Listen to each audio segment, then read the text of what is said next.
have seen things a lot over the years, but one particular time stands out to me because it happened to my brother on the same night. So in one of the houses we lived in as kids, my brother and my bedroom were adjacent to each other. I could see straight down the passage, and his room was just a view of the passage wall. Anyway, we had massive storms one winter, and I suddenly woke up and saw a woman in a white nightgown standing at my door. I actually thought it was my mom checking up on us, but when I called out, the figure just started to walk away. I wasn't too freaked out and just rolled over and went to sleep. Years later, my brother and I are now grown-ups. We were talking spooky stuff and weird things we'd seen, and he told me about a night in which some weird figure in a white nightgown came and sat on his bed. He stayed hidden under the covers and was extremely freaked out.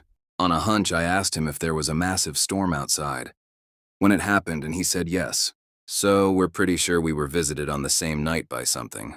Not sure what it was, but it sure was spooky. From my earliest memories, my parents used to say I would kick my blankets off in my sleep.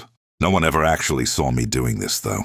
When I slept in the same bed as parents, this never occurred. This is significant because I used to experience some form of invisible entity, for lack of better word. I'd hear footsteps, see my door handle go down, often feel this thing standing on my bed and my duvet pulling tight.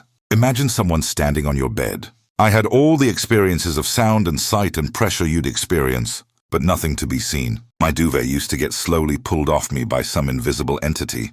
I'd told my parents and they thought it was just nightmares.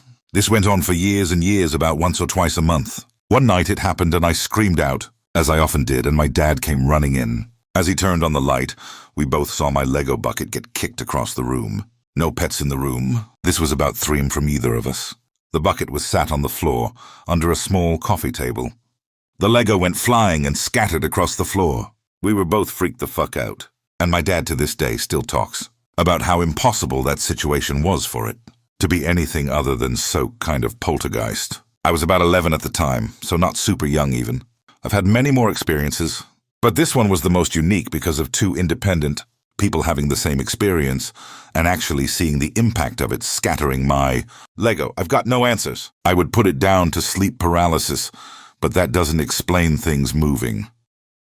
When my mom was in her early teens, one of her best friends lived in a very old house that was reputed to have been somehow associated with a monastery hundreds of years ago when it was first built. Apparently, the friend had a few ghost stories about the place, none of which I can remember now, unfortunately. One day, my mom was at her friend's house and they decided to take a photo together at the bottom of the stairs. For whatever reason, the early 1970s, equivalent of a selfie, I suppose. Of course, it was a few weeks before the photos got developed. But when this particular photo came back, there was a dark shadow in the photo that looked remarkably like a monk in a hood stood looming behind the 2 girls with an arm outstretched towards them. It wasn't to do with the lighting or the shadow of any object. Honestly, it was probably just an error in the photo printing process or something. But it was a weird coincidence, and apparently there were no issues in the rest of that set of photos. I remember seeing the photo myself as a child, but weirdly I never found it. When I inherited all my mom's old photos after she died and sorted through all her belongings. Otherwise, I'd post it. Sounds like a good cop-out. I know, but genuinely true. She was quite proud of it, so I can't think where it could have gone. Went on a mad weekend away at my friend Johnny's parents' new property. It was an old B&B. They were doing up with the intention of retiring with it. And they said Johnny could have a few friends to test the place out before they opened properly. It was awesome when you're 17, 18, big old downstairs bar dining bit, games room, loads of rooms to explore, hide and seek, drunk, etc. We are having a great time when we run out of booze. And one of our friends, Alex, volunteers to go to the cellar behind the bar and get some more. Wine, whiskey, beer, whatever. Johnny's parents said we could drink what we want and pay them after jointly, as long as we didn't take too much. Alex goes off to the cellar, but comes back quite quickly without booze, looking pale and frazzled. He asks Johnny if there are any other guests in the hotel at the minute, or if his parents had come by. Johnny says no. They're in London this weekend staying with his brother, and there aren't any other guests because the hotel isn't open yet. Alex starts to freak out a bit and says that when he was going down to the cellar, he had to go down some steps and then along a tiny corridor to the door. As he walked into the stairs part, he looked down the corridor and saw the back of a man's head, wearing what looked like a big brown hoodie with the hood pulled up. This man turned left at the door and disappeared round a corner. Alex had figured that the corner was the edge of another corridor elsewhere, but when he got to the door in the corner, It was just a small alcove, just big enough for someone to fit in. And yep, you guessed it, no one there. People tried to calm Alex down, saying he had been drinking. He had smoked, he was high. Maybe he just imagined it. And the guys go to check the house just in case. It was a teleporting intruder. Nothing.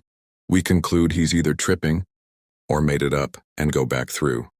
Alex still very creeped out though and made his GF stay up all night on the couch watching TV until they fell asleep. Rest of us went to bed fine and all was normal. Next day we go to the little village and look for things to do at the info point. Alex suddenly grabs an opening soon leaflet for the B&B and goes pale again reading it. He reads out how the B&B is built on the site of an old monastery, and the monks slept in the downstairs room and cellar bit that we were in. Alex is convinced he saw the ghost of a monk that day and didn't hang around to find out. Him and the girlfriend left early and went home, and we kind of didn't see him much after that. Very weird and coincidental. As far as we know, Johnny didn't even know this, so how could Alex? I've been to the ancient Ram Inn on a ghost hunt fairly recently, which was pretty creepy. I went in quite skeptical, and it was clear some stuff was done for the sake of entertainment. But we had some genuine feeling experiences. The first experience was involving a mirror seance thing. Hopefully someone can provide the correct term, as I don't know. Anyway, my face morphed into a bloodied young-looking WW2 pilot. There are no stories of anything pilot related in that building as far as the owner knew, and I know the mirror thing is apparently science and the brain.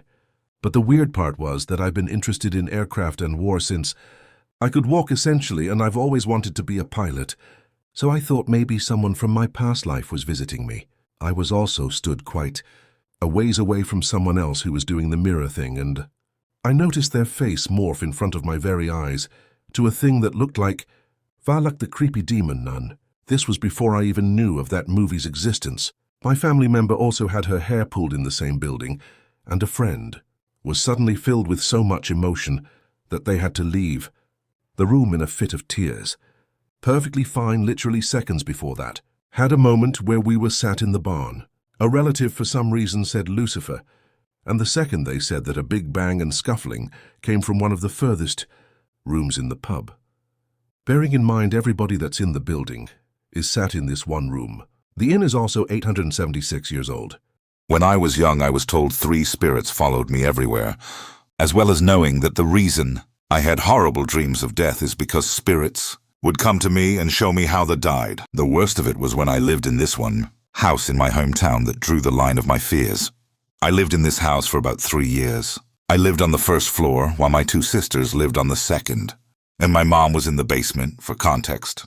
I also had a dog at the time as well, who would sleep in my room, since I let him sleep on the bed. After about a year, my sister was going to head off to college, so my mom decided to have swap rooms. The day before we swapped, I had a dream. All of this is in the dream, where I woke up in my bed, and a tiny chair was on my chest knocked over. I didn't think much of it other than that was weird. I threw it off and called my dog to the bed and went back to sleep.